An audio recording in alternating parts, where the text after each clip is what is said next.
Senhor presidente, senhores deputados, senhoras deputadas, público que nos assiste pela TV Assembleia, me parece que a discussão desse projeto, não à toa, está sendo uma discussão mais aprofundada, que é o que deveria ter sido feito nas comissões, se esse projeto tivesse tido uma tramitação normal. Se tivesse respeitado o chamado rito, o rito legislativo, aquilo que a Casa, o processo legislativo, que exige discussão em cada uma das suas comissões. Mas essa Assembleia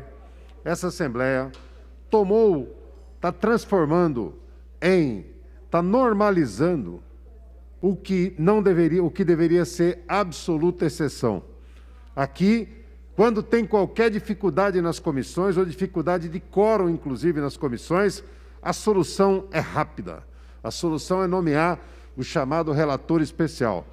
Ou seja, substituir o sadio debate dentro das comissões pela frieza de um relatório de encomenda, um relatório que muitas vezes é preparado em alguma secretaria do próprio Palácio dos Bandeirantes, o que é absolutamente lamentável. Então, primeiro, toda vez que a Casa nomeia um relator especial por conta disso, por conta da dificuldade de aprovar nas comissões, a Casa se diminui um pouco, a Casa se torna menor, a Casa se torna menos importante. E não é um agente de fora que está tornando a Casa menos importante. Quem está tornando a Casa menos importante é o próprio comando da Assembleia Legislativa a não se impor como um poder independente. É normal que os legislativos, a seu comando, as suas bancadas, se alinhem com o governo ou contra o governo. Isso é absolutamente normal no regime democrático. O que não é normal é ela abrir mão do seu papel. A Assembleia abrir mão do seu papel, do papel de debater pelo menos as coisas, debater em profundidade. Esse é o nosso papel. E ainda mais se tratando de um projeto como esse. Um projeto que não permitiu, um projeto que prevê fusões, que prevê extinção de empresas, que prevê demissões, e não é qualquer órgão que está sendo extinto. Os órgãos que estão sendo extintos, como já dito aqui por deputados e deputadas de vários partidos diferentes, os órgãos que estão sendo extintos são órgãos que têm contribuído ao longo de décadas com o progresso de São Paulo e são absolutamente necessários. Já se falou aqui do ITESP, já se falou da SUSEM.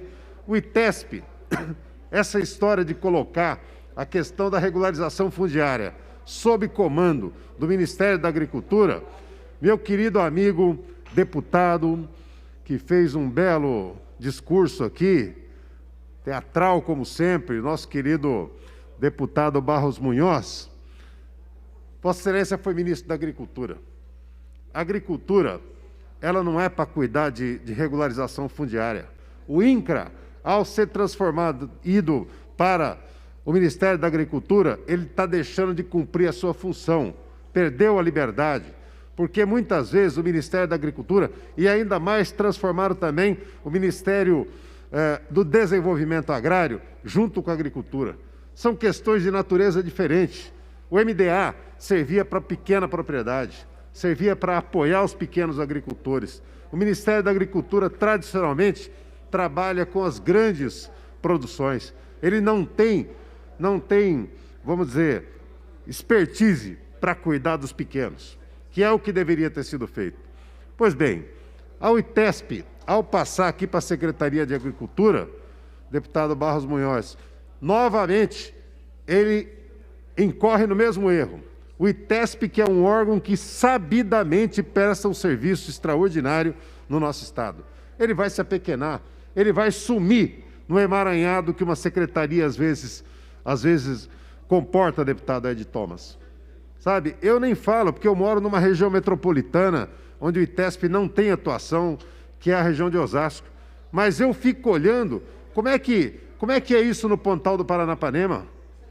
De onde Vossa Excelência vem? Como é que é isso no Vale do Ribeira? Como é que é isso, sabe, em outras regiões do Estado tão importantes? Em Sumaré, sabe, naquela região ali de longas ocupações também, O deputado Dirceu sabe a importância que tem isso lá. Então, eu fico olhando, para falar de questões metropolitanas, eu digo o seguinte, para mim, que fui prefeito de Osasco por 2 vezes, uma cidade da região metropolitana completamente integrada com os 39 municípios conurbados, a verdade é que a MTU, para nós, tem uma função importantíssima de planejar as linhas, de dialogar com os estados, com as cidades, conversar, porque a região metropolitana de São Paulo, como todos nós sabemos, não tem um órgão de planejamento ou de governança metropolitana, o que faz com que muitas decisões que precisariam do juntamento de várias prefeituras simplesmente não aconteçam. Extinguiu-se a Emplaza, que era outra empresa que já tinha importância nisso. Agora, extingue-se a MTU para colocar o quê no lugar? Absolutamente nada. Então, o governo continua botando abaixo toda a estrutura de planejamento, de desenvolvimento que organiza o Estado paulista, o governo do Estado paulista. Então, eu quero deixar, primeiro, o meu lamento. Outra empresa que não é apenas da região metropolitana, mas provavelmente todo mundo, nas grandes, nas pequenas e nas médias cidades, já tem o que fazer, e até em zona rural, é a CDHU. A CDHU, que foi criada em 1986, que tem na Constituição do Estado 1% da arrecadação destinada à construção de moradia popular, nós sabemos o que ela fez, nós sabemos a importância que ela tem, nós sabemos o que significou a parceria da CDHU com o Minha Casa Minha Vida para constituir o chamado Casa Paulista. O benefício que isso trouxe. Nós vamos jogar fora a CDHU também. O IMESC, que é outra instituição que, para quem milita, sabe, na criminologia, quem milita, os advogados militantes da criminologia, os operadores de direito, as polícias, sabem muito bem da importância do IMESC. Mas o Estado, mais uma vez, deputada Bebel, minha líder da minoria, mais uma vez, fica claro as visões de Estado diferentes. Como esse atual governo, né, como ele trabalha para apequenar o Estado. Quanto não é diminuir, todo mundo defende Estado eficiente. Aqui se trata de tirar pedaço do Estado e transferir as responsabilidades para a iniciativa privada. É sempre a mesma desculpa. E a corda sempre arrebenta do lado mais fraco.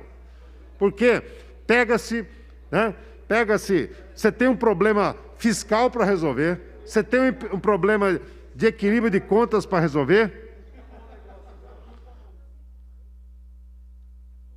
Presidente, você tem um problema fiscal, um problema de contas para resolver?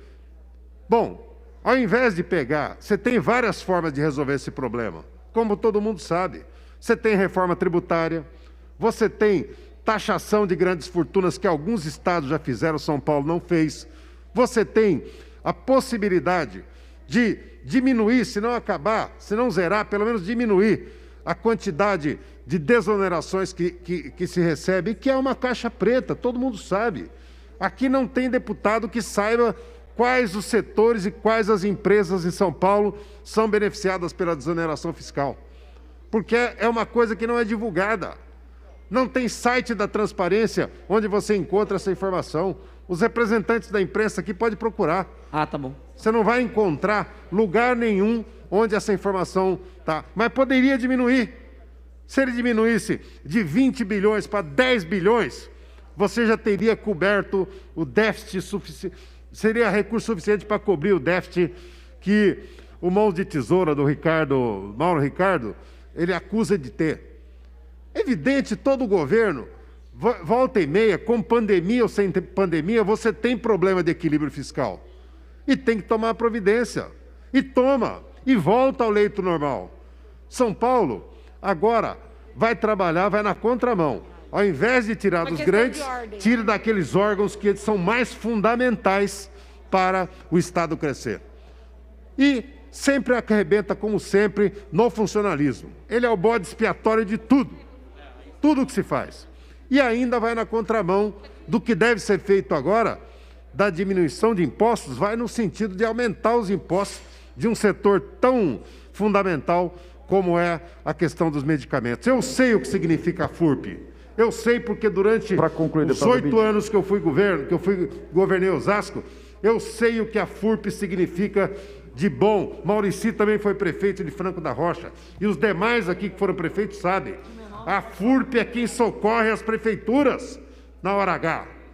E eu quero saber quem vai entrar nesse lugar, quem vai cumprir esse papel daqui para frente. Esse é o âmago da discussão que nós temos pela frente.